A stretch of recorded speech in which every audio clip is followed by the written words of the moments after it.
खबरें जो हमें सीधा जोड़ती हैं आपसे, जिनका आपकी जिंदगी पर होता है सीधा असर। खबर का मतलब है एक भरोसा, और आपका भरोसा है हमारी जिम्मेदारी। ATL टीवी, भरोसा अलवर का। नमस्कार, ATL टीवी के सभी दर्शकों का स्वागत है। खबरों के साथ मैं हूं अर्चना जैन। बढ़ते हैं आज की हेडलाइंस के साथ।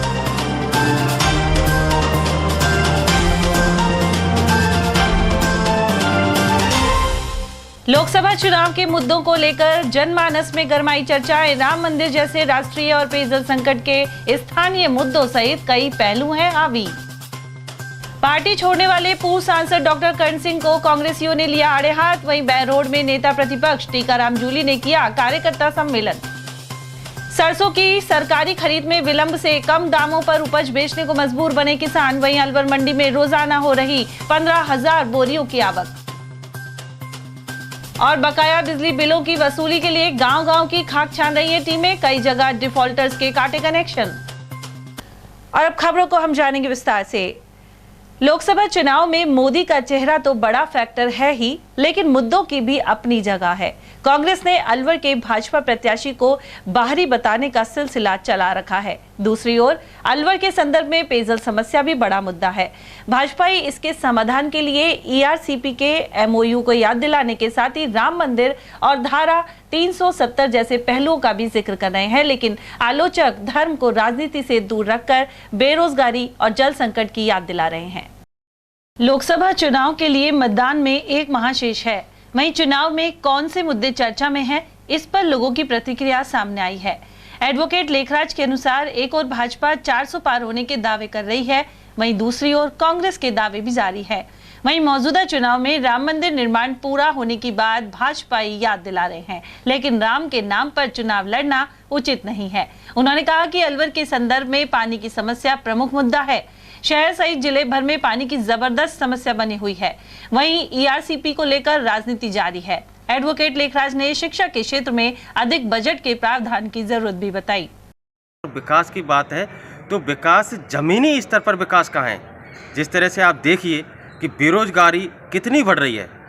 जहाँ देश पहले अमीर श्रेणी की तरफ बढ़ रहा था, GDP को आप देखिए वो निम्न स्तर की तरफ गिर रहा है। तो ये कोई विकास की बात नहीं है। कहाँ आप विकास देख रहे हो? रोड देख लीजिए आप, विकास देख लीजिए, शिक्षा देख लीजिए आप। शिक्षा पर जहाँ तक 6% और 10% बजट खर्च करना चाहिए केंद्र सरकार का, वो मात्र 2 या 3%, 2.5% के आसपास हो रहा है। तो विकास को ये कहते क्या है? किस चीज़ को ये विकास मानते हैं? सिर्फ राम मंदिर या मंदिरों का निर्माण करने से यदि देश का विकास है तो ये लोकतांत्रिक देश के लिए बहुत खतरा है। ये अच्छी सोच भारतीय जनता पार्टी की नहीं है कि धर्म के नाम पर चुनाव जीता है। वर्तमान में विकास हमें तो ये जनता को बिल्कुल कोई लाभ नहीं मिल रहा है, कोई विकास नहीं दिखाई दे रहा है। हम ऐसी सरकार चाहते हैं, चाहे वो कांग्रेस पार्टी हो, चाहे BJP हो या थर्ड विकल्प आए, जो जनता की भावनाओं की कद्र करते हुए एक विकास के रास्ते पर चले। आम जन की जो समस्या है, मूल समस्या रोजगार है, शिक्षा है, पानी है, बिजली है और जो तमाम समस्याएं उनको ध्यान में रखती है, उन पर ज़मीनी स्तर पर काम करे, ऐसी सरकार का हम निर्माण चाहते हैं। धर्म के ऊपर जो राजनीति हो रही है कि जिन्होंने वाकई में ये सत्यता है कि जो कांग्रेस शासनकाल में से ही जो राम मंदिर का जो मुद्दा चला आ रहा था उसका कोई समाधान नहीं हुआ। ये भारतीय जनता पार्टी ने अपने शासनकाल के दौरान उसको किया है और उसी मुद्दे को वो भुना रही है। राम के नाम पर वोट मांग रही है भारतीय जनता पार्टी, जो कि एक लोकतांत्रिक देश में इस तरह की बातें होना शोभा नहीं देती भारतीय जनता पार्टी को। जी, साथ में ये भी है कि इसके शासनकाल में जो 370 का जो मामला था, ये भी कहीं ना कहीं कारण है। जो पिछले शासनकाल में, कांग्रेस शासनकाल में वो मुद्दा बना आ रहा था। BJP ने शुरुआत से ही अपने एजेंडे में रखा है कि हम धारा 370 और 35A को हटाएंगे, तो उन्होंने ये काम करके दिखाया है। साथ में ही जो भारत पाकिस्तान की जो बात करता है, ये इस तरह के हमले उस चुनाव से पहले हो जाते हैं, ये भी कहीं ना कहीं कारण है कि लोगों की इस देश के प्रति अंधभक्ति या देश सेवा के प्रति जो भाव उत्पन्न होता है, ये भी एक वजह माना जाता है वोट बैंक की राजनीति का। उधर एडवोकेट शब्बीर खान ने बताया कि सभी प्रत्याशी अपनी अपनी तैयारी में लगे हुए हैं, लेकिन बेरोजगारी और जल संकट जैसी समस्याएं अपनी जगह कायम है। साथ ही किसानों की उपेक्षा भी जारी है और उन्हें फसलों के पूरे दाम नहीं मिल पा रहे। उनका कहना था कि किसी भी पार्टी की सरकार बने, आम जन के हितों को ध्यान में रखना होगा। वो प्राइवेट सेक्टर में मजदूरी करने के लिए जाते तो उनकी वही दुर्दशा होती है, उनसे मनमाने रूप से वर्क कराया जाता क्योंकि सरकारी नौकरियां नहीं है। तो ये तमाम तरह के मुद्दे, आप अलवर शहर के वो देख लो, आप पानी की समस्या देख लो। अब जैसे जैसे गर्मियां आएंगी तो यहाँ मतलब लोग एक एक बाल्टी पानी के लिए तरसेंगे और उसमें लाइनों में खड़ा रहना पड़ता है। और उन बेचारों को जहां उनको 175 लीटर रोजाना एक व्यक्ति को वो चाहिए पानी, वो एक बाल्टी या बाल्टी से काम चलाता है। ये स्थितियां हैं, इन पर हमारी सरकार गौर करे और जिन प्रत्याशियों को हम कर रहे हैं उनको उम्मीदवार बना रहे हैं और उनका समर्थन दे रहे हैं, उनसे सवाल करें आप लोग कि आप हमारे बच्चों के लिए क्या उचित शिक्षा मुहैया कराएंगे, तब तो हम आपको वोट दें। हमें पार्टियों से कोई मतलब नहीं है, चाहे बीजेपी है चाहे कांग्रेस है, लेकिन जो पार्टी जो प्रत्याशी हमारे बच्चों के हित में, शिक्षा में, रोजगार की दृष्टि से, नौकरियां की दृष्टि से वो उनको दिलाने की कोशिश करेगा, उनके बेहतर स्वास्थ्य के लिए कोशिश करेगा, तो ये तमाम आधारभूत आवश्यकताएं बेहतर शिक्षा के लिए कॉलेज, स्कूल, यूनिवर्सिटी वगैरह बनवाएगा, अच्छे स्वास्थ्य के लिए हॉस्पिटल वगैरह खुलवाएगा। इस तरह की उनसे गारंटी ले। और एक आम इंसान को क्या चाहिए, पेट भरने के लिए अन्न चाहिए। आज स्थिति ये है जिनको वो अन्न मिलना चाहिए, राशन कार्ड से अनाज मिलना चाहिए, उनको नहीं मिलता है। उधर कम्युनिस्ट पार्टी के जिला सचिव जगदीश शर्मा का मानना है कि मौजूदा केंद्र सरकार का रवैया तानाशाही भरा है, साथ ही आम जनता की बातों का ख्याल नहीं रखा जाता। साथ ही दूसरे दलों पर ईडी आदि सरकारी एजेंसियां कार्रवाई करती हैं, लेकिन भाजपा में आते ही कई दागी नेता भी दूध के धुले हो जाते हैं। उन्होंने अलवर के संबंध में पानी की समस्या को प्रमुख मुद्दा बताया। इस समय जो ये चुनाव है, ये 14 और 19 के चुनाव से अलग हटकर के चुनाव है। बीजेपी के पास एकमात्र जो मुख्य मुद्दा है वो सिर्फ राम मंदिर के निर्माण के अलावा कुछ नहीं है। उनका सारी की सारी विसाख सिर्फ धार्मिक नारे के आधार पर है, जबकि कांग्रेस और दूसरी विपक्षी पार्टियां बीजेपी के काम को लेकर के प्रश्न उठा रही हैं। बेरोजगारी, महंगाई, भ्रष्टाचार, बहुत सारे मुद्दे बनाए हुए हैं। और नया जो भांड कांड जो सामने आया है एसबीआई के मामले में, उससे ये स्पष्ट हुआ है कि बीजेपी ने दोनों हाथों से पैसा समेटा है। अच्छी बात यह है कि इस बार टक्कर ज़बरदस्त है। उत्तर भारत में बीजेपी को बहुत सेटबैक लगने वाला है। वो जितनी उम्मीद कर रहे हैं उससे बड़ा नुकसान होगा। सच पूछो तो देश के या हमारे प्रदेश के अलवर की देखें तो अलवर में भी चुनाव में बीजेपी को कोई खास फ़ायदा मिलने वाला नहीं, कड़ी टक्कर है। न तो पानी की समस्या के संबंध में वो गंभीर हैं, अलवर शहर त्राही त्राही कर रहा है, पीने को पानी नहीं है। संस्थागत संस्थाएं जो संवैधानिक संस्थाएं हैं उन पर नियंत्रण किया जा रहा है। इस तरीके से अघोषित जो तानाशाही है उसका जवाब इस चुनाव में आम वोटर देगा। कुल मिलाकर चुनावी मुद्दों को लेकर तमाम तरह की रायें सामने आ रही हैं। हाल ही में कांग्रेस से भाजपा में आए पूर्व सांसद डॉक्टर कर्ण सिंह यादव को लेकर कुछ नेता जुबानी प्रहार कर रहे हैं। पूर्व केंद्रीय मंत्री जितेंद्र सिंह ने हाल ही में कहा था कि पार्टी छोड़ने वाले स्वार्थी हैं। अब पीसीसी सचिव और बहरोड से कांग्रेस प्रत्याशी रहे संजय यादव ने भी यही बात कही है। उन्होंने बहरोड स्थित कांग्रेस पार्टी कार्यालय पर प्रेस वार्ता की। इस दौरान उन्होंने कहा कि डॉक्टर कर्ण सिंह यादव मालूराम हैं, जिन्होंने अपने स्वार्थ के लिए पार्टी बदली है। उन्होंने कहा कि युवा नेता एवं मुंडावर से विधायक ललित यादव को पार्टी ने लोकसभा का टिकट दिया है, वहीं सभी कांग्रेसी एकजुट होकर कार्य कर रहे हैं। पीसीसी सचिव के अनुसार कांग्रेस ने डॉक्टर कर्ण सिंह को पूरा सम्मान दिया। 2 बार सांसद और 2 बार विधायक का चुनाव लड़ने का अवसर देने के साथ ही एक बार हारने के बाद भी 20 सूत्रीय कार्यक्रम समिति का उपाध्यक्ष बनाया। उनका यह भी कहना था कि डॉक्टर कर्ण सिंह सिर्फ क्षेत्रीय नेता बस्तीराम यादव के कहने पर काम करते हैं। उन्होंने कई आरोप लगाते हुए इन्हें स्वार्थी बताया। भाई ललित को इसलिए टिकट मिला, वो सर्वे में सबसे आगे थे और सभी हम लोग जो नेता चुनाव में सब चाहते थे इसको टिकट मिले, इसलिए इस नौजवान को यहाँ से टिकट मिला। और 100% यहाँ से चुनाव जीत के जाएगा।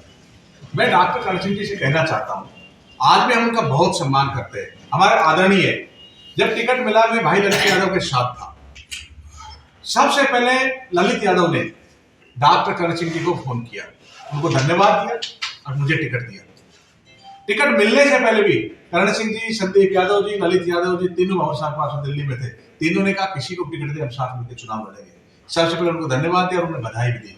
उसके बाद पता नहीं उनको एकदम ऐसा क्या हुआ और इस प्रकार से वो बैक मारे। और ये डॉक्टर करण सिंह जी पहली बार नहीं है।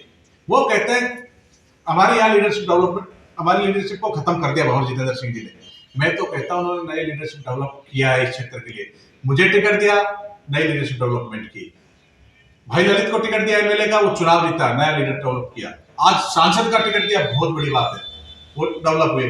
आज हमारे चाहे मंडल अध्यक्ष ले लो, ब्लॉक अध्यक्ष ले लो, सब नई लीडरशिप में उभर के आए, इन सबको मौका देने का काम किया। आज भाई ललित यादव के बारे में भी कहते हैं, वो बच्चा है।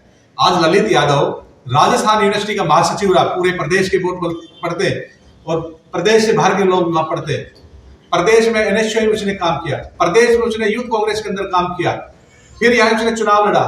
और जिस प्रकार की भ्रम की भाषाएं बोलते हैं डॉक्टर करण सिंह जी, हो सकता है डॉक्टर तो बहुत अच्छे हैं, उनको हार्ट की नस का तो जरूर पता है, पर मुझे लगता है इतिहास का ज्ञान नहीं है। जिस प्रकार से आदरणीय भंवर जितेंद्र सिंह जी के ऊपर उन्होंने आरोप लगाए, उनको ये नहीं पता अलवर का राज परिवार सबसे पहले देश की आजादी के लिए काम किया था।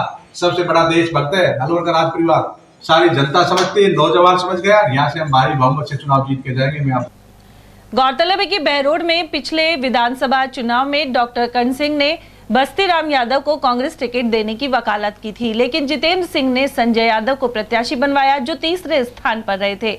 बहरहाल वरिष्ठ नेता डॉक्टर करण सिंह के पार्टी छोड़ने के बाद कांग्रेस ही उन्हें आड़े हाथ ले रहे हैं। और वहीं बहरोड में कांग्रेस पार्टी के कार्यकर्ता सम्मेलन में नेता प्रतिपक्ष टीकाराम जूली ने कहा कि भाजपा की सभी गारंटी फेल हो चुकी हैं। वहीं जनता को जुमलों के अलावा कुछ नहीं मिला है। वहीं सम्मेलन में अलवर जिले के सभी पदाधिकारियों और पार्टी कार्यकर्ता सहित लोकसभा प्रत्याशी ललित यादव भी मौजूद रहे। इस दौरान नेता प्रतिपक्ष जूली ने 100 दिन में काला धन वापस लाने, हर साल 2 करोड़ युवाओं को रोजगार देने आदि की गारंटी याद दिलाई। इसके अलावा भाजपा उम्मीदवार भूपेंद्र यादव को पैराशूटी बताया। उन्होंने यह भी कहा कि केंद्र सरकार में मंत्री रहने के दौरान यादव ने युवाओं के रोजगार सहित दिल्ली से अलवर के लिए प्रस्तावित रैपिड रेल और हवाई अड्डा आदि के लिए कुछ नहीं किया। वहीं ईएसआई हॉस्पिटल को 5 साल लटकाए रखा। मैं कहना चाहूँगा चुनाव का जो है मन जनता ने बना लिया है। भारतीय जनता पार्टी ने जिस प्रकार से झूठे वादे जनता से किए थे वो आज फेल हो चुके हैं। और बात करें मोदी की गारंटी, तो मैं कहना चाहूँगा जो मोदी की गारंटियाँ थी वो तो फेल हो गई। अच्छे दिन की गारंटी थी, फेल हो गई। डीजल पेट्रोल रसोई गैस सस्ता करने की गारंटी फेल हो गई। 2 करोड़ युवाओं को रोजगार हर वर्ष देने की गारंटी फेल हो गई। काला धन लाने की गारंटी फेल हो गई। किसान की आमदनी की दुगनी करने की गारंटी फेल हो गई। हमारे डॉलर रुपया बरोबर करने की गारंटी फेल हो गई। भारत को विश्वगुरु बनाने की गारंटी फेल हो गई। तो गारंटी बची कहाँ है? किस चीज़ की गारंटी दे रहे हैं? और गारंटी देते जब प्रधानमंत्री थे तब। आज तो कुछ भी नहीं है। आचार संहिता लग चुकी है, जनता सब जान चुकी है। इन लोगों ने अपने मित्रों को फायदा पहुंचाने के लिए इलेक्ट्रोल बॉन्ड शुरू किए।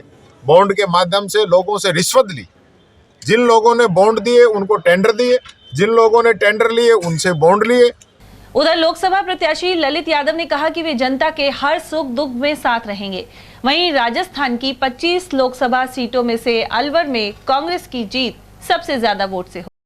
बड़े नेता तो जनता बनाते हैं और बड़ी जनता है, कोई बड़ा हो। इसलिए मैं इस बात को देखता हूं कि जनता ने फैसला कर लिया है कि हम किसको हमारा सेवक चुनेंगे जो हमारी 5 साल तक सेवा करेगा। और मैं पूरे इलाके में जा रहा हूं। विशेष रूप से अगर किसी में बहुत ज़्यादा उत्साह किसी में है तो 36 कौम के नौजवान के अंदर उत्साह है। तो इस बात को देख रहा है, इस बात को सोच रहा है कि हर साल 5वें साल चुनाव होता है, दिल्ली से ला करके, कभी हरियाणा से ला करके, कभी कहीं से ला करके हमारे बीच कैंडिडेट थोपने काम करते हैं। उन्होंने मन बना लिया, उन्होंने अपने स्वाभिमान पर ले लिया है कि अब की बार हम हमारे साथी को, नौजवान को हिंदुस्तान की सबसे बड़ी पंचायत भेजने का काम करेंगे। तो निश्चित रूप से बड़े अंतर के साथ अलवर ज़िले में कांग्रेस पार्टी चुनाव जीत। उनका मुझे अगर दिन में मेरे पास 200-500 कॉल आते हैं तो उनमें से आधे कॉल बहरोड से आते हैं। वो कहते हैं कि हमने मन बना लिया इस बार, कोई कुछ भी कहे, किसी भी प्रकार की बात करे, लेकिन हमने मन बनाया है कि हम कांग्रेस पार्टी को वोट देंगे। उधर भाजपा के लोकसभा प्रत्याशी भूपेंद्र यादव के मोती डूंगरी स्थित कार्यालय पर हवन यज्ञ के आयोजन का दौर जारी है। भाजपा महिला मोर्चा की ओर से मंगलवार सुबह हवन यज्ञ संपन्न हुआ। इसके बाद महिलाएं प्रचार प्रसार करने के लिए निकली। राष्ट्रीय उपाध्यक्ष पूजा कपिल ने बताया कि कार्यालय के उद्घाटन से लेकर अब तक निरंतर चुनाव कार्यालय में हवन हो रहे हैं। प्रत्याशी भूपेंद्र यादव भी हवन यज्ञ में शामिल होकर प्रचार के लिए निकलते हैं। वहीं सनातन संस्कृति के अभिन्न अंग माने जाने वाले हवन यज्ञ से वातावरण भी सकारात्मक रहता है। तो निरंतर लगातार ये हवन चुनाव तक जारी रहेगा। पहले दिन से कार्यालय के शुभारंभ से शुरू हुआ है और हर दिन सुबह 8 बजे यहाँ कार्यकर्ता लोग हवन करते हैं। आज महिला शक्ति को ये कार्य था कि उनको आज हवन करना है। उसी उपक्रम में ईश्वर के साथ में प्रार्थना करते हुए, भगवान को सबको याद करते हुए हम अपने काम पर यहाँ से निकलते। और हमारे प्रत्याशी जो आदरणीय केंद्रीय मंत्री भूपेंद्र यादव जी हैं, वो स्वयं आते हैं और इस हवन की उस पूरी पूजा की बैठक भी चलती है और इसको भी पूरा देखा जाता है। तो इस तरह से ये हवन संस्कृति और अपने सनातन के संवर्धन के लिए लगातार और सब अच्छे से चुनाव का कार्यक्रम चले किया जा रहा है। अलवर कृषि उपज मंडी में सरसों की बम्पर आवक हो रही है। यहाँ रोजाना 15,000 से ज्यादा सरसों की बोरियां पहुंच रही हैं। व्यापारी अभय सैनी ने बताया कि अभी तक अलवर में सरकार ने सरसों की खरीद शुरू नहीं की है। 22 मार्च से इसके लिए क्रय विक्रय सहकारी समिति के माध्यम से ऑनलाइन रजिस्ट्रेशन होंगे। साथ ही 1 अप्रैल से खरीद की जाएगी। दूसरी ओर खुले बाजार में सरसों 5,000 रुपए प्रति क्विंटल के आसपास बिक रही है। किसानों को उचित मूल्य नहीं मिलने के बावजूद समर्थन मूल्य पर खरीद में विलंब किया जा रहा है। बाजार कल के मुकाबले 150 रुपये का मंदा है। कल 5200 रुपये 42 लैब के आधार पर सौदे बिक रहे थे। आज 5,000 साढ़े 5,000 के लैब के आधार पर सौदे बिक रहे हैं। सरकारी खरीद का काउंटर अभी लगा नहीं, 22 मार्च से लगाने की बात हो रही है। जबकि सरसों बाजार में आवक पूरी हो गई। जब सरसों आ रही है तो सरकारी काउंटर खरीद का क्यों नहीं लगता?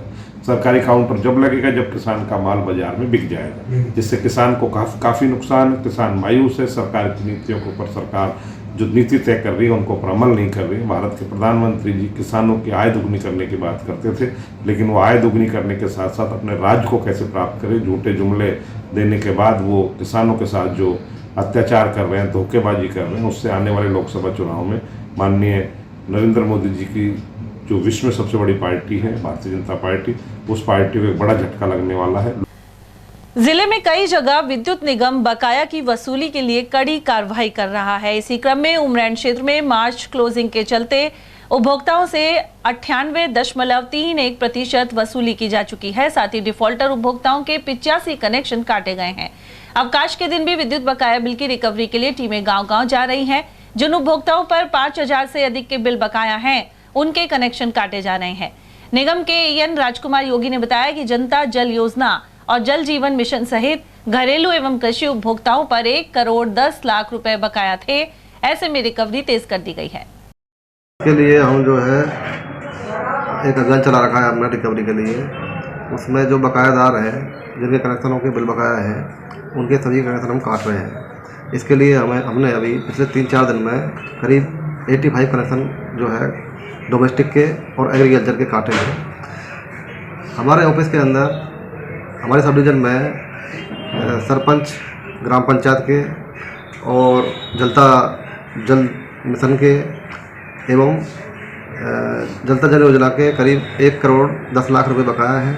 इसके अलावा करीब 1 करोड़ 15 लाख रुपए अन्य बकायादारों पर बकाया है और इसके लिए हम लगातार कार्रवाई कर रहे हैं। हमने जो है शनिवार और संडे का भी जो है अवकाश हमारा नहीं रहेगा। हमारे कार्यालय यथावत खुले रहेंगे।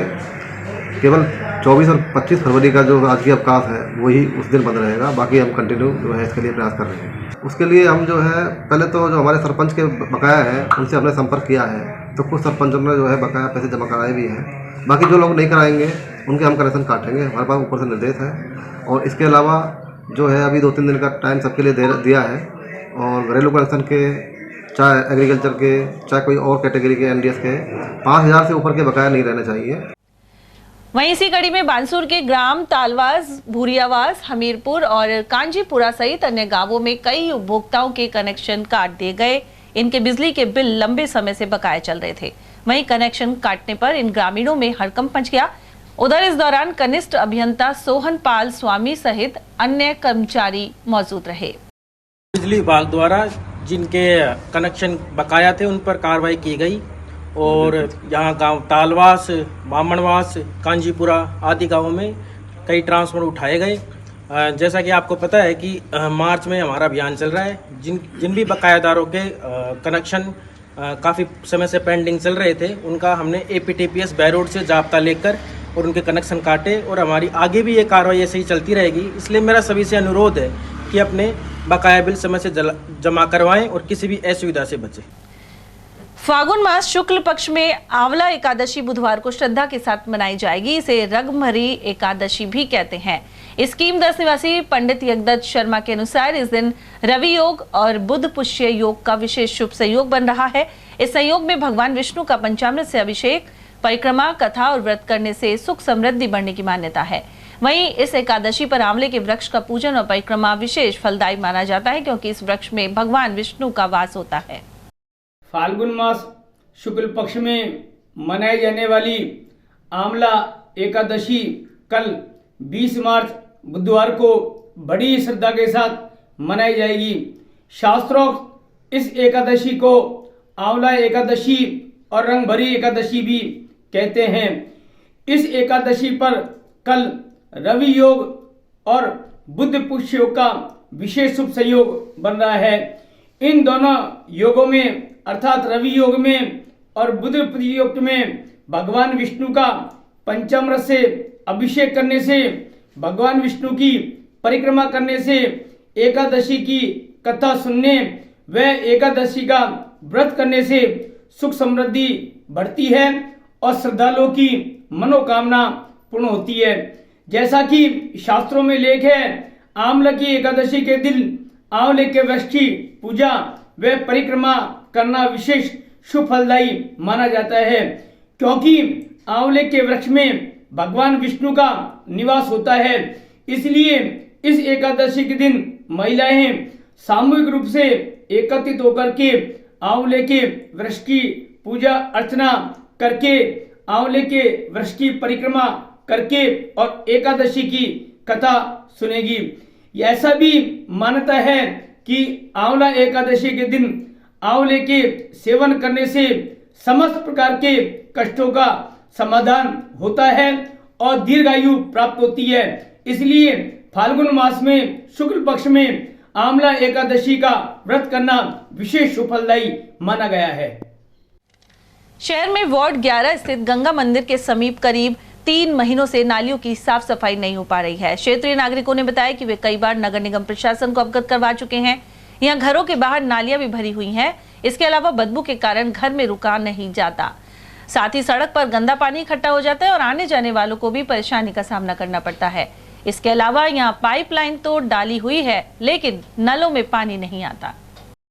नाले रुके पड़े हैं, नालियों को पानी सड़क पर आ जाता है, बच्चे गिर जाते हैं उसमें स्कूल जाते हुए। कितने दिन हो गए लगभग? नालियों का पानी तो काफ़ी दिनों से आ रहे हैं और लगभग नालियों को 3 साल हो गए रुके हुए। बरसात में पानी सारा घरों में घुस जाता है।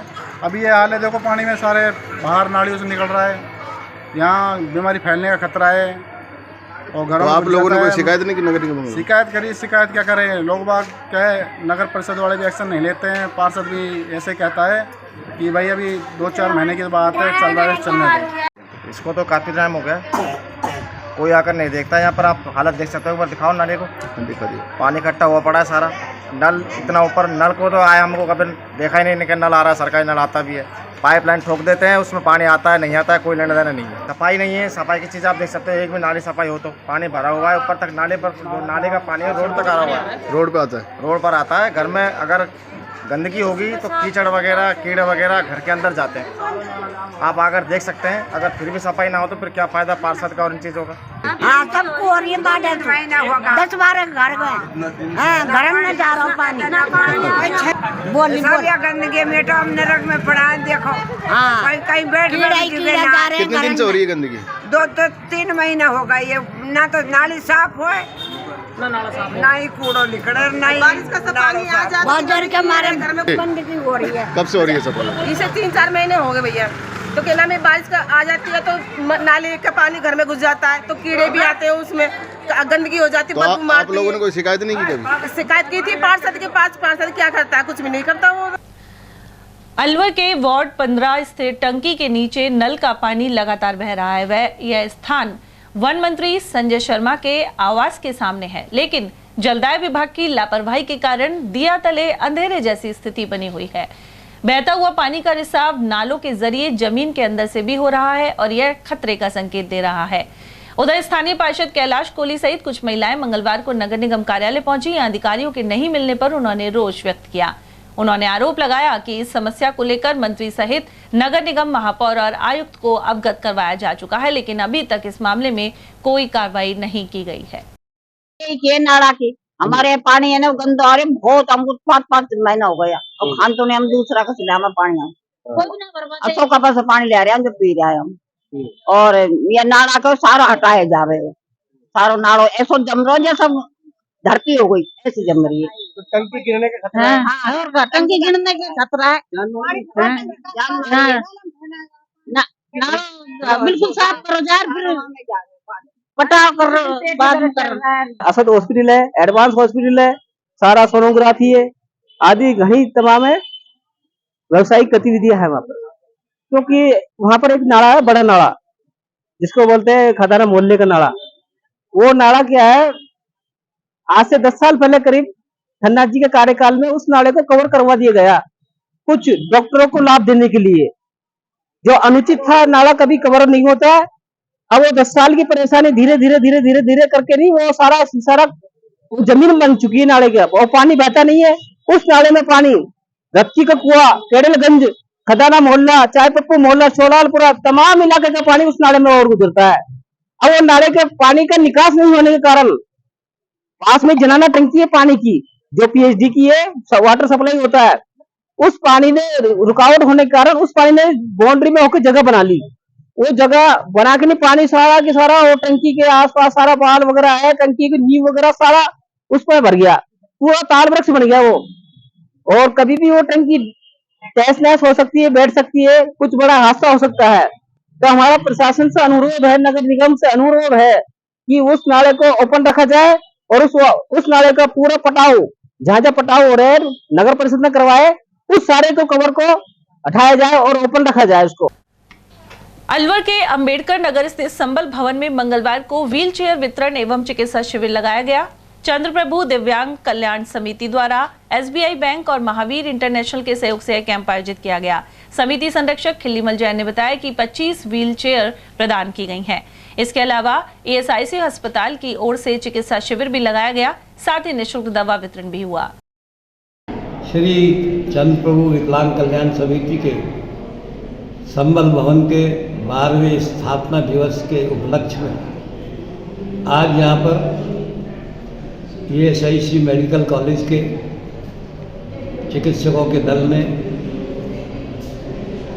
सभी तरीके की नेत्र, कान, नाक, कान, गला आदि सभी बीमारियों की जांच की जा रही है। और ओम आयुर्वेदिक आई सेंटर गुरुग्राम के डॉक्टर भारत भूषण जी, जो हर माह चौथे मंगलवार को हमारे यहाँ आते हैं और आयुर्वेद रीति से आँखों का इलाज करने के लिए परामर्श देते हैं। और आज भारतीय स्टेट बैंक और महावीर इंटरनेशनल के सहयोग से 25 व्हील चेयर का वितरण किया जाने का कार्यक्रम रखा गया था। उधर संबल भवन में सेरेब्रल पॉलिसी एवं नेत्र रोगियों को कैंप में परामर्श दिया गया। समिति के अध्यक्ष अशोक जैन अगोनीज और महामंत्री नरेंद्र जैन के अनुसार ओम आयुर्वेद आई केयर सेंटर गुरुग्राम के प्रमुख चिकित्सक डॉक्टर भारत भूषण ने नेत्र जांच की। करणी सेना राजस्थान की महिला शक्ति ने प्रदेश आईटी प्रभारी भारती राठौड़ के नेतृत्व में स्थानीय कपिल वस्तु में फागोत्सव मनाया।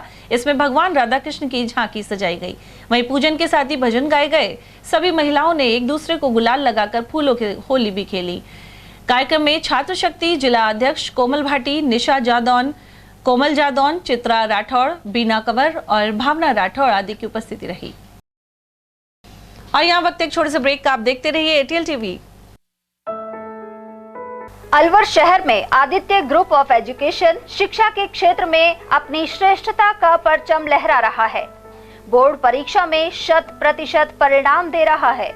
विद्यार्थी गार्गी सैनी, चंदन शर्मा, शिवानी गुर्जर ने बोर्ड परीक्षा में 96% अंक प्राप्त कर अलवर शहर का सर्वश्रेष्ठ परिणाम दिया है। हमारे यहाँ अंग्रेजी व हिंदी माध्यम में साइंस, कॉमर्स और आर्ट्स के अनुभवी अध्यापक एवं अध्यापिकाओं द्वारा शिक्षण की उत्तम व्यवस्था है। विद्यालय के द्वारा विद्यार्थियों को सुसंस्कारित शिक्षा प्रदान की जा रही है। समय समय पर प्रशासन ने भी विद्यालय को सम्मानित किया है। विद्यालय में सांस्कृतिक कार्यक्रम व खेल प्रतियोगिताओं का आयोजन भी किया जाता है। विज्ञान एवं प्रौद्योगिकी विभाग द्वारा आयोजित प्रतियोगिता में छात्रा गार्गी सैनी व पलक सैनी ने प्रथम स्थान प्राप्त किया है। हाल ही में विद्यार्थी भूपेंद्र सिंह मांडिया का RAS में चयन हुआ है। हमारे यहाँ पर कमजोर विद्यार्थियों की अलग से कक्षाएं लगाकर उनकी पढ़ाई से संबंधित कमजोरी को दूर किया जाता है। प्रॉब्लम सॉल्विंग काउंटर के माध्यम से विद्यार्थियों की समस्याओं का समाधान प्रशिक्षित अध्यापकों द्वारा किया जाता है। डोर टू डोर वाहन सुविधा और अफोर्डेबल फीस, CCTV कैमरे व कमजोर विद्यार्थियों के साप्ताहिक टेस्ट की सुविधा उपलब्ध है। प्रतिमाह अभिभावक संगोष्ठी और स्कूल प्लस कोचिंग की उत्तम व्यवस्था है। हमारे शिक्षा संस्थान Om Aditya public senior secondary school, Delhi academy senior secondary school एवं आदित्य एकेडमी में शिक्षण की उत्तम व्यवस्था है। अभिभावकों से निवेदन है कि उत्कृष्ट परीक्षा परिणाम प्राप्त करने के लिए एक बार विद्यालय की जानकारी लेकर अपने बच्चों को उत्तम शिक्षा दिलवाएं। आदित्य की परंपरा, सेवा, संस्कार व समर्पण। हीरे, सोने, चांदी के जेवरातों के विक्रेता दुर्गा प्रसाद सुनील दत्त ज्वेलर्स, बजाजा बाजार, Alwar.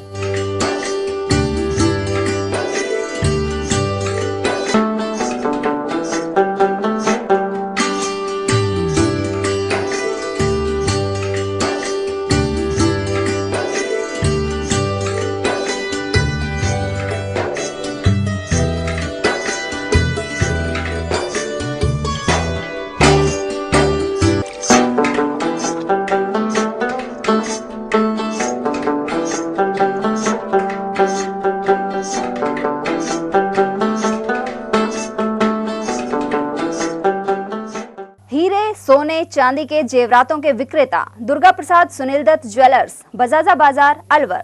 Phone number 0144233863 and 2338663। Furniture का 32 साल पुराना जाना माना नाम राहुल डेकोर। यहाँ आपकी लाडली बिटिया के लिए अथवा अपने घर के लिए सभी प्रकार का सागवान का फर्नीचर उपलब्ध है।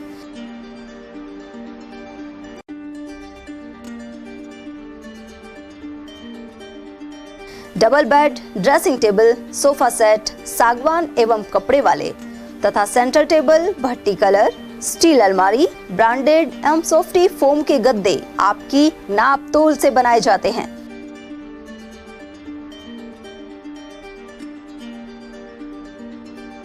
सभी सामान एक ही छत के नीचे उपलब्ध।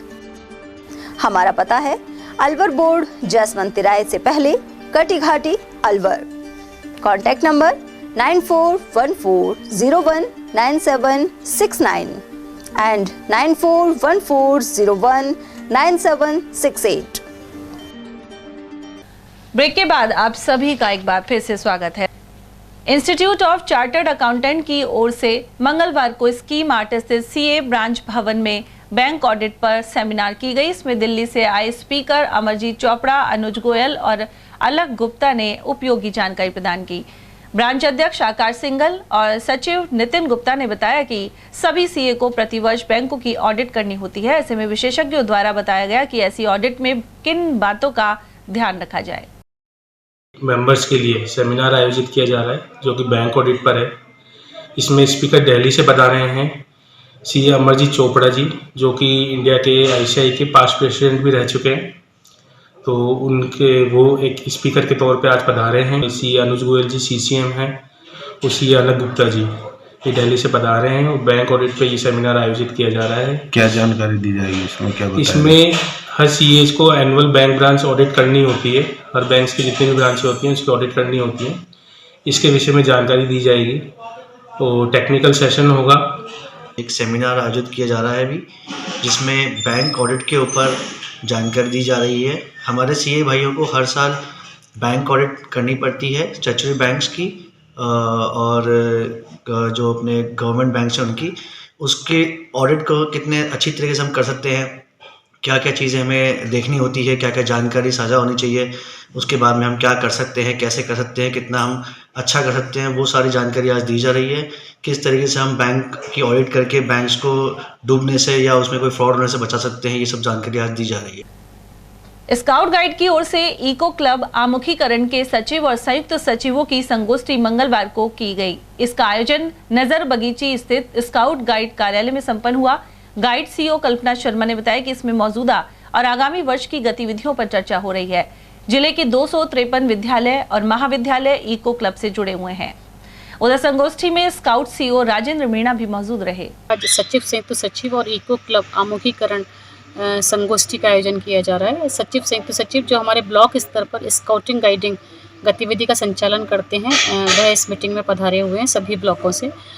इस मीटिंग के दौरान हमारी जो चालू सत्र की जो गतिविधियां हैं उन पर विचार विमर्श किया जा रहा है, चर्चा की जा रही है और आने वाले सत्र में हमें स्काउटिंग गाइडिंग के क्षेत्र में क्या क्या एक्टिविटी आयोजित करनी है, किस किस ब्लॉक पर कौन कौन से कैंपों का आयोजन किया जाना है, उस संबंध में यहाँ पर प्लानिंग की जा रही है। इसी के साथ साथ इको क्लब जो कि पर्यावरण वन मंत्रालय की एक योजना है, जिसे भारतीय स्काउट गाइड के साथ राजस्थान प्रांत में जोड़ा हुआ है।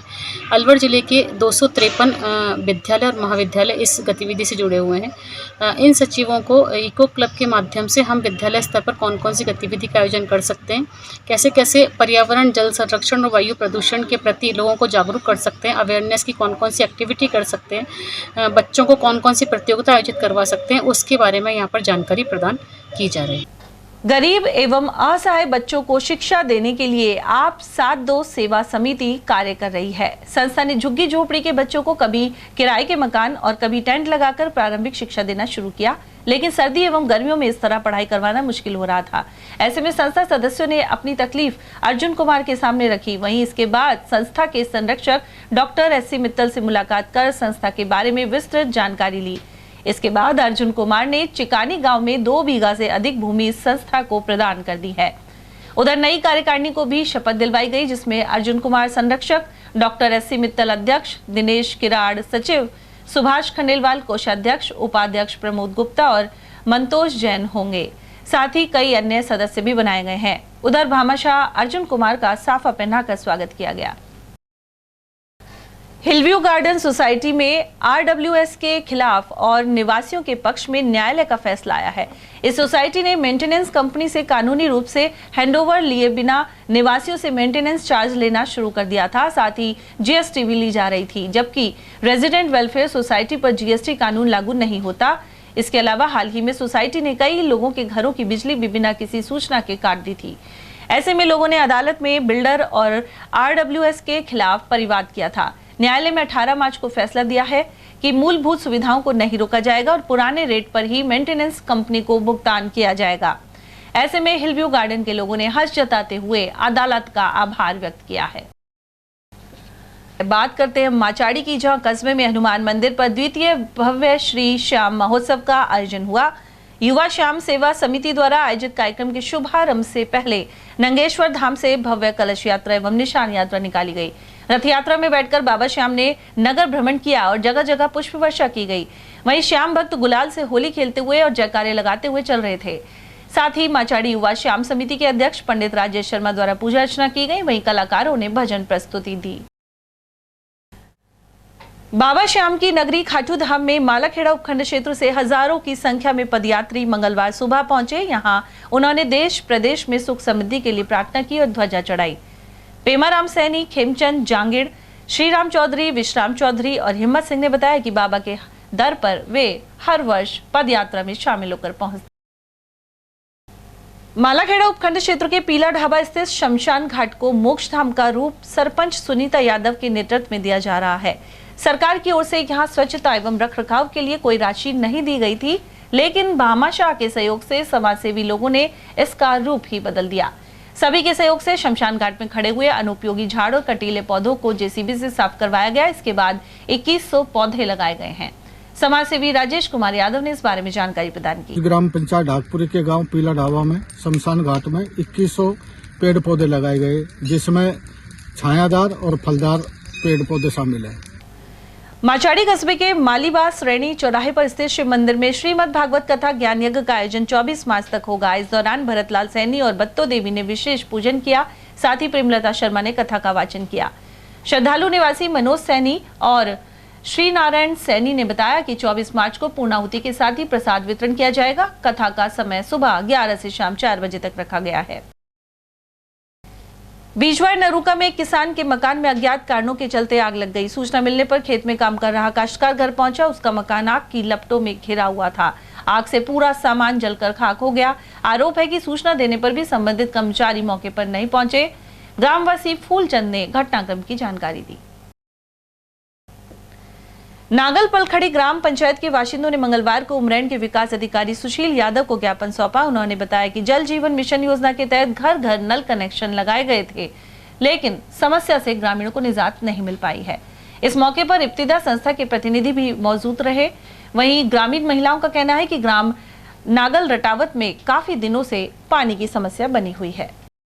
पानी ना दिया हम लोग, कम देवे, तीसरे दिन पानी देवे हम लोग। ग्राम पंचायत पलखड़ी है और वही को बोर है, वही की चलाने अब उनके सो ये हमारे जब वो 200 रुपया बिल कमांगे हम पे सुन के हर महीना का 200 रुपया दियो वालू 200 रुपया हम पे दिया ना दा वालू। जब वो हम वह तीसरे दिन पानी देवे दिया तो दिया आके जब तम पाई उगाई दे दे जब मैं दे दूंगा नड़न नहीं में ना तो तमन नड़न नहीं है ना। तो हम वालू 100 रुपया दिए ना। तीसरे दिन पानी देवे हम 3 दिन में थोड़ी देर आवे आधो से ड्राम भरे इतने में फिर हटा लिया। और जब वो लगवाए थे नल लगे थे तो क्या नल लगा जब हम पे 1000 रुपया लिया उन्हें। फिर हमारे यहाँ पे पानी की समस्या है। हमारे यहाँ पे नल फिटिंग हुई थी तो उसमें नल फिटिंग के 1000 रुपये लिए थे एक नल फिटिंग पे, और एक महीने में 1000 रुपये के मतलब 200 रुपये का बिल देते हैं और पानी भी टाइम पे नहीं आता है। हमारी यह समस्या जब से लगा ऐसे ही है। 1-2 दिन तो ठीक आया था, उसके बाद तीसरे दिन पानी देते हैं और वो भी 10-15 मिनट देते हैं। वहाँ पानी की जो समस्या है, क्योंकि वहाँ पर विकट पानी की समस्या चल रही है, जिस कारण से हमारी जो बच्चियां हैं और हमारे जो बच्चे हैं किशोर किशोरियां हैं वो पानी के लिए दर बदर उनको भटकना पड़ता है। इस वजह से उनकी पढ़ाई भी प्रभावित हो रही है। वो समय पर स्कूल नहीं जा पाते हैं। तो आज ये अपनी समस्या। दूसरा ये है कि जो हमारे मुस्लिम समाज में है वो रोजे चल रहे हैं, तो पानी दूर से आ रहा है और 3 दिन में एक बार पानी आता है, जिस वजह से बहुत ज्यादा दिक्कत है इनको फेस करनी पड़ रही है। तो इसलिए आज हमारे जो बीआरसी एंड जीआरसी के जो हमारे पीयर लीडर्स और बदलाव के राही है वो ज्ञापन देने के लिए विकास अधिकारी के पास यहाँ उमरैन में आए हैं। भारतीय किसान यूनियन टिकैत के जिला उपाध्यक्ष रोहिताश कुमार जाटव सहित नरेगा कर्मियों ने रामगढ़ एसडीएम को ज्ञापन दिया है। ग्राम पंचायत बगड़ राजपूत की नरेगा कर्मी महिलाओं ने पूरा मानदेय नहीं मिलने के आरोप लगाए हैं, साथ ही कार्रवाई की मांग की है। इस दौरान रेखा, गुड्डी, बत्तो देवी, प्रेमवती, शीला और कमलेश सहित अन्य आदि महिलाएं मौजूद रहीं। और यहाँ वक्त एक छोटे से ब्रेक का, आप देखते रहिए एटीएल टीवी। अलवर शहर में आदित्य ग्रुप ऑफ एजुकेशन शिक्षा के क्षेत्र में अपनी श्रेष्ठता का परचम लहरा रहा है। बोर्ड परीक्षा में 100% परिणाम दे रहा है। विद्यार्थी गार्गी सैनी, चंदन शर्मा, शिवानी गुर्जर ने बोर्ड परीक्षा में 96% अंक प्राप्त कर अलवर शहर का सर्वश्रेष्ठ परिणाम दिया है। हमारे यहाँ अंग्रेजी व हिंदी माध्यम में साइंस, कॉमर्स और आर्ट्स के अनुभवी अध्यापक एवं अध्यापिकाओं द्वारा शिक्षण की उत्तम व्यवस्था है। विद्यालय के द्वारा विद्यार्थियों को सुसंस्कारित शिक्षा प्रदान की जा रही है। समय समय पर प्रशासन ने भी विद्यालय को सम्मानित किया है। विद्यालय में सांस्कृतिक कार्यक्रम व खेल प्रतियोगिताओं का आयोजन भी किया जाता है। विज्ञान एवं प्रौद्योगिकी विभाग द्वारा आयोजित प्रतियोगिता में छात्रा गार्गी सैनी व पलक सैनी ने प्रथम स्थान प्राप्त किया है। हाल ही में विद्यार्थी भूपेंद्र सिंह मांडिया का RAS में चयन हुआ है। हमारे यहाँ पर कमजोर विद्यार्थियों की अलग से कक्षाएं लगाकर उनकी पढ़ाई से संबंधित कमजोरी को दूर किया जाता है। प्रॉब्लम सॉल्विंग काउंटर के माध्यम से विद्यार्थियों की समस्याओं का समाधान प्रशिक्षित अध्यापकों द्वारा किया जाता है। डोर टू डोर वाहन सुविधा और अफोर्डेबल फीस, सीसीटीवी कैमरे व कमजोर विद्यार्थियों के साप्ताहिक टेस्ट की सुविधा उपलब्ध है। प्रतिमाह अभिभावक संगोष्ठी और स्कूल प्लस कोचिंग की उत्तम व्यवस्था है। हमारे शिक्षा संस्थान Om Aditya public senior secondary school, Delhi academy senior secondary school एवं आदित्य एकेडमी में शिक्षण की उत्तम व्यवस्था है। अभिभावकों से निवेदन है कि उत्कृष्ट परीक्षा परिणाम प्राप्त करने के लिए एक बार विद्यालय की जानकारी लेकर अपने बच्चों को उत्तम शिक्षा दिलवाएं। आदित्य की परंपरा, सेवा, संस्कार व समर्पण। हीरे, सोने, चांदी के जेवरातों के विक्रेता दुर्गा प्रसाद सुनील दत्त ज्वेलर्स, बजाजा बाजार, Alwar.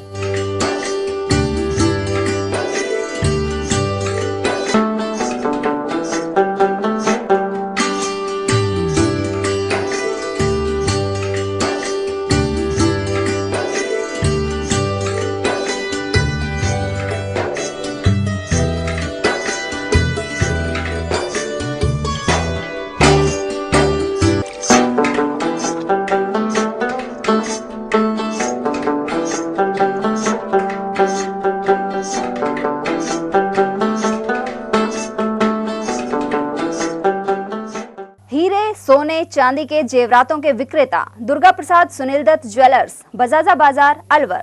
Phone number 0144233863 and 2338663। Furniture का 32 साल पुराना जाना माना नाम राहुल डेकोर। यहाँ आपकी लाडली बिटिया के लिए अथवा अपने घर के लिए सभी प्रकार का सागवान का फर्नीचर उपलब्ध है।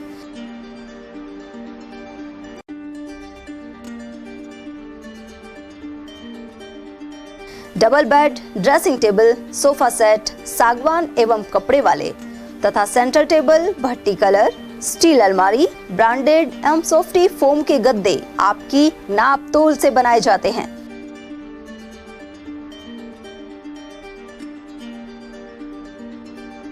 सभी सामान एक ही छत के नीचे उपलब्ध। हमारा पता है अलवर बोर्ड, जसवंत तिराहे से पहले, कटी घाटी, अलवर।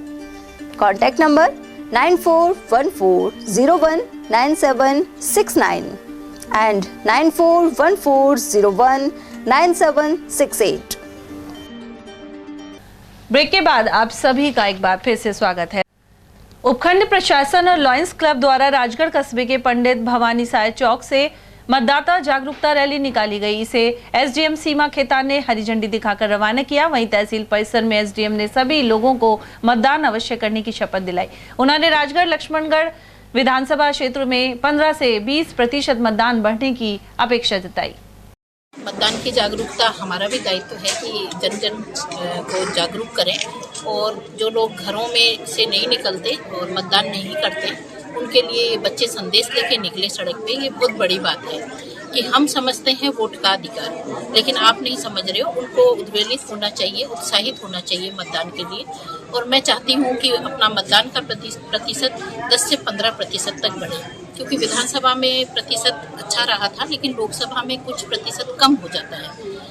जैसे सरपंच के चुनाव है तो प्रतिशत बहुत अच्छा रहता है, फिर विधानसभा चुनाव में घट जाता है। वैसे ही लोकसभा चुनाव में भी देखने में आया है, ट्रेंड ये कहता है कि भाई 10 से 5% तक वोटिंग प्रतिशत बढ़ जाता है। हम सबको, बच्चों का मेरा आग्रह है कि घर में भी कहना, मम्मी पापा जिन्होंने वोट नहीं दिया है उन्हें उत्साहित करना वोट के लिए, वोट का पावर बताना। आप लोगों ने बहुत अच्छे से एक पूरे शहर को संदेश दिया है कि बच्चे जब वोट की महिमा समझ सकते हैं तो आप लोग क्यों नहीं समझ सकते। मेरा आप सबसे आग्रह है कि वोट डालने जरूर जाएं। सकट स्थित श्री थाई वाले हनुमान मंदिर में मंगलवार को महिला श्रद्धालुओं ने फागोत्सव मनाया। हनुमान मंदिर के पुजारी पंडित रूप किशोर जैमन ने बताया कि इस मौके पर हनुमान जी की भव्य फूल बंगला झांकी सजाई गई। वहीं महिलाओं ने अनेक भजनों की प्रस्तुतियां देकर वातावरण को भक्तिमय बना दिया, साथ ही फूलों से होली खेली। धूमधाम से आयोजित इस कार्यक्रम का समापन महाआरती के साथ किया गया। इस मौके पर कैलाश चंद्र, नवीन, अंकित, नमन, अंशुल, सरिता, सुनीता और रेणु मेहवाल सहित अन्य श्रद्धालु उपस्थित रहे। थानागाजी उपखंड अधिकारी अमीलाल यादव ने सामुदायिक स्वास्थ्य केंद्र का जायजा लिया। इस मौके पर उन्होंने यहां की सुविधाओं की जानकारी ली, साथ ही देखा कि कहीं मरीजों को बाहर की दवा तो नहीं लिखी जा रही है। उन्होंने मौसमी बीमारियों को लेकर तैयारियों और टीकाकरण की जानकारी भी जुटाई। राज्य सरकार के निर्देश जैसे हैं कि CSC, TSC इनको चेक करना है, रूटीन में चेक करते रहना है, तो हमने सामुदायिक स्वास्थ्य केंद्र को चेक किया। ज़्यादातर व्यवस्थाएं सही हैं, थोड़ी रिसेप्शन के ऊपर और दवाई जो जहाँ बांटी जा रही है वहाँ थोड़ी सी अव्यवस्था थी, जिसके हमने दूसरा काउंटर के लिए बोला है। वैसे तो ओपन था लेकिन उसमें बट नहीं रही है, तो उसके लिए निर्देश दिए हैं कि दोनों काउंटरों को बराबर खोले रखें, जिससे कि भीड़ भाड़ नहीं हो, लोग परेशान नहीं हो। और अब बात गोविंदगढ़ की, जहां प्रयागराज एक्सप्रेस के ठहराव को लेकर बड़ौदा में लोगों ने भाजपा नेता जय आहूजा का आभार व्यक्त किया।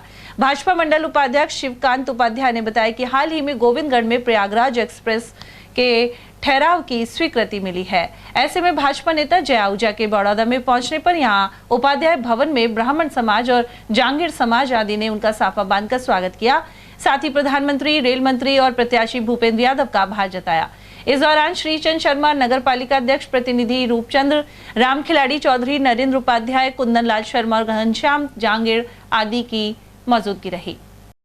माननीय श्री नरेंद्र मोदी, रेल मंत्री वैष्णव जी और हमारे लोकसभा प्रत्याशी भूपेंद्र यादव जी, जय आहूजा जी के द्वारा गोविंदगढ़ कस्बे में जो प्रयागराज एक्सप्रेस का ठहराव किया गया, जो विगत कई वर्षों से प्रयासरत थे पर वो संभव नहीं हो पाया, कुछ ही दिनों में इन सभी के द्वारा जो प्रयागराज का ठहराव किया गया है, उस सभी के लिए बड़ौदा में कस्बे में उपाध्याय भवन पर सभी ग्रामीणों द्वारा एवं जांगीर समाज, ब्राह्मण समाज और श्री बालकिशन जैन जी मंडल अध्यक्ष, रमेश जी उपाध्यक्ष, महेंद्र चौहान जी, श्याम सिंह जी और नरेंद्र कुमार उपाध्याय जी के द्वारा विशेष आभार प्रकट किया गया और 51 किलो लड्डू बांटकर सभी का मुंह मीठा खिलाकर उन्हें बारंबार धन्यवाद दिया गया।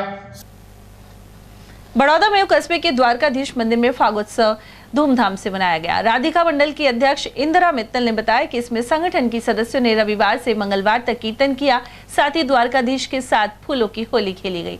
मंगलवार को फाग महोत्सव के समापन पर भगवान द्वारकाधीश को भोग लगाकर प्रसाद वितरण हुआ। इस मौके पर सुनीता गोस्वामी, रंजू गोस्वामी, सरिता मित्तल, अंगूरी सेन, विद्या देवी और सुमन मित्तल आदि मौजूद रहीं। के द्वारकाधीश मंदिर में 2 दिन से फाग उत्सव मनाया जा रहा है और द्वारकाधीश महाराज को फूलों से होली खेली गई और रंग लगाया गया।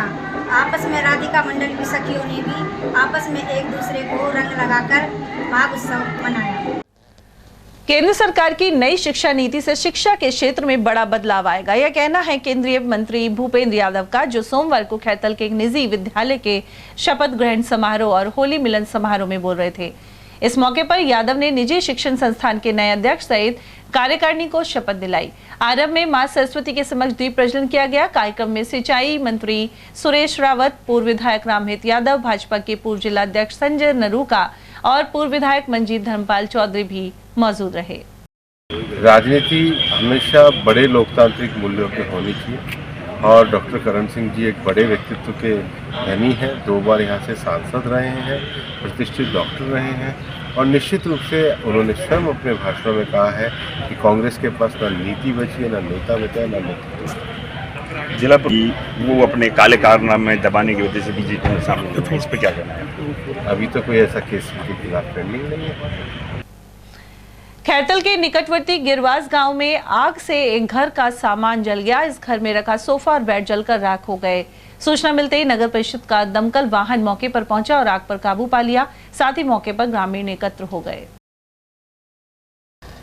अलवर लोकसभा क्षेत्र से कांग्रेस प्रत्याशी ललित यादव ने भिवाड़ी, टपूकड़ा एवं तिजारा ब्लॉक में कई सभाओं को संबोधित किया। उन्होंने कहा कि भिवाड़ी में जल भराव की समस्या, बेरोजगारी और अन्य समस्याओं का वे निवारण करवाएंगे। उधर तिजारा में उन्होंने हनुमान जी की बगीचे में दर्शन किए, साथ ही जैन मंदिर में भगवान श्री चंद्र प्रभु की वंदना भी की। यादव ने एक होटल में आयोजित कार्यकर्ताओं की मीटिंग को संबोधित किया। इस अवसर पर जिला अध्यक्ष योगेश मिश्रा, इमरान खान, उप प्रधान दयाराम चावड़ा, दिनेश मेहरा, विजय कुमार, वारिस खान और दिलशाद आदि की उपस्थिति रही। कैपिटल ग्रीन सोसाइटी में यज्ञ, हवन और प्रसाद वितरण के साथ ही 5 दिवसीय गायत्री भागवत प्रज्ञा पुराण कथा संपन्न हो गई है। गायत्री परिवार भिवाड़ी द्वारा यहां प्रथम बार यह आयोजन किया गया। इसमें GR Gupta, CP Parekh, DC Yadav, BD Sharma, Anil Sharma और मंजू शर्मा आदि का सहयोग रहा।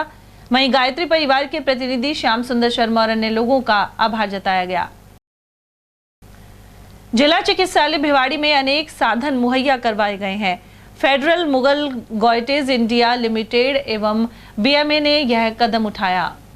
यहां स्टाफ के लिए लॉकर्स एवं विजिटर के बैठने के लिए बेंचें आदि उपलब्ध करवाए गए। कंपनी के HR हेड प्रदीप भदौरिया ने बताया कि चिकित्सा सुविधा अपने आप में एक महत्वपूर्ण विषय है। वहीं पूर्व में भी चिकित्सालय में भवन मरम्मत और ऑक्सीजन प्लांट आदि से जुड़े कार्य करवाए गए हैं। इस दौरान डॉक्टर राकेश कुमार ने कहा कि प्राथमिक शिक्षा, स्वास्थ्य एवं पर्यावरण संरक्षण के लिए संस्थान प्रतिबद्ध है।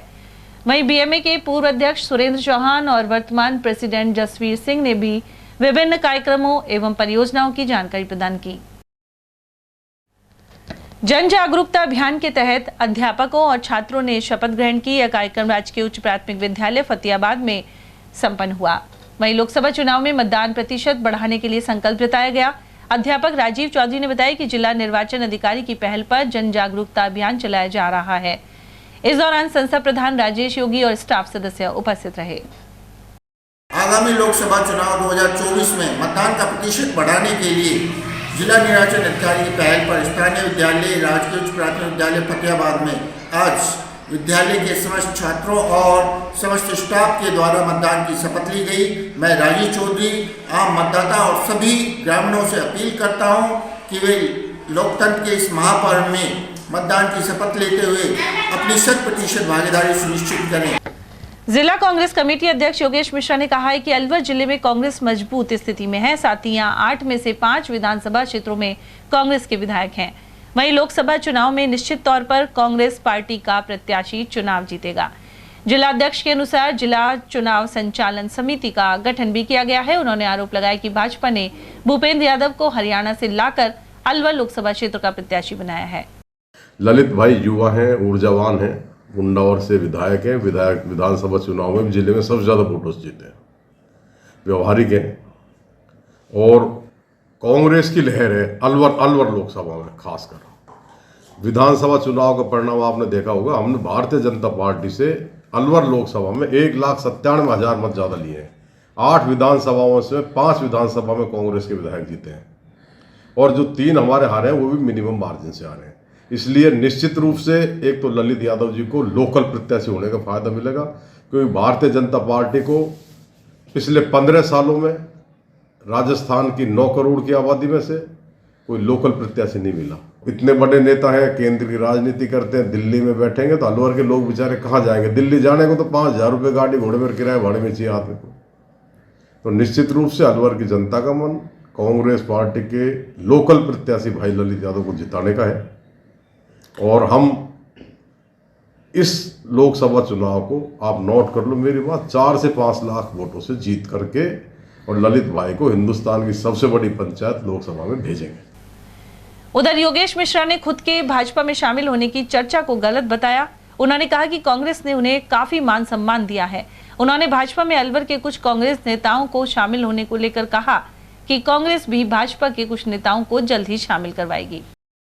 कुछ भी लिख देते हो। कांग्रेस का जिला अध्यक्ष तो आपसे कांग्रेस की वकालत कर रहा है बैठ के। योगेश मिश्रा, कांग्रेस पार्टी ने मुझे जिला अध्यक्ष का दायित्व दे रखा है। मैं किसी व्यक्ति को कांग्रेस पार्टी ज्वाइन कराने की हैसियत रखता हूँ।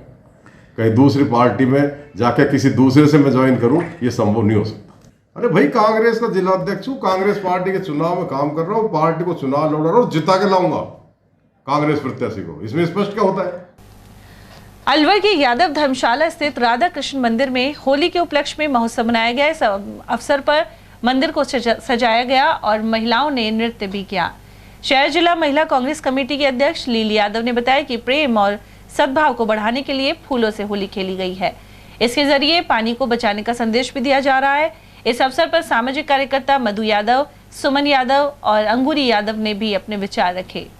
होली मिलन समारोह यादव सभा शहर की तरफ से महिला प्रकोष्ठ का मनाया जा रहा है। जैसे सभी समाजों की होली मिलन समारोह मनाए जा रहे हैं, सब सौहार्दपूर्ण वातावरण की वजह से सब होता है। और जैसा कि आज के समय में पानी की कमी है, तो इसलिए हम होली फूलों से ही खेल रहे हैं, ना कोई रंग है ना कोई गुलाब। आज यहाँ भी फाग उत्सव पर नाच गाकर आप देख रहे हो, तो यादव समाज अदर भी सब यहाँ फाग उत्सव मनाया जा रहा है ताकि महिलाएं यहाँ नाच गाकर। उद्देश्य यही है कि सब महिलाएं हम एक त्यौहार पे इकट्ठे हो सकते हैं। इसका जो एक परंपरा चली आ रही है कि होली दिवाली हम सब मिलें, तो ये आज फूल होली ना कि रंग होली। मैं सबसे ये भी कहना चाहूँगी कि हमारे यहाँ पानी की भी कमी है, तो मेरी बहनों से कुछ दिन बाद होली है कि हम रंग की कम होली खेल। यादव समाज द्वारा महिलाओं का होली उत्सव समारोह मनाया जा रहा है, जिसमें हमारी सभी यादव समाज की महिलाएं भी और हमारी सभी साथी बहनें भी यहाँ पर उपस्थित हुई हैं। ये फाग का महीना है, इसमें सभी महिलाएं हमारे फाग उत्सव मनाती है। सभी खुशी का दिन है और सभी का फाग उत्सव है। और चलते चलते एक बार फिर से नजर डालेंगे हम आज की हेडलाइंस पर।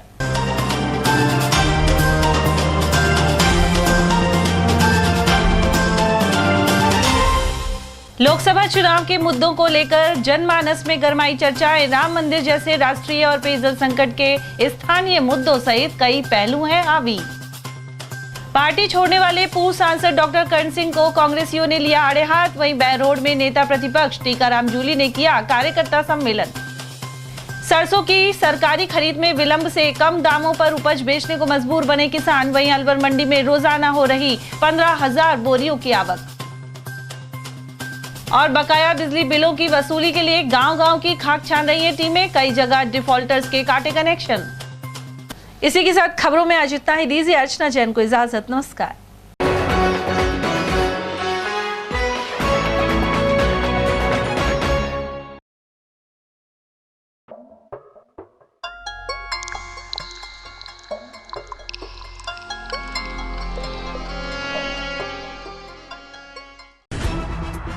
खबरें जो हमें सीधा जोड़ती हैं आपसे, जिनका आपकी जिंदगी पर होता है सीधा असर। खबर का मतलब है एक भरोसा, और आपका भरोसा है हमारी जिम्मेदारी। ATL TV, भरोसा अलवर का।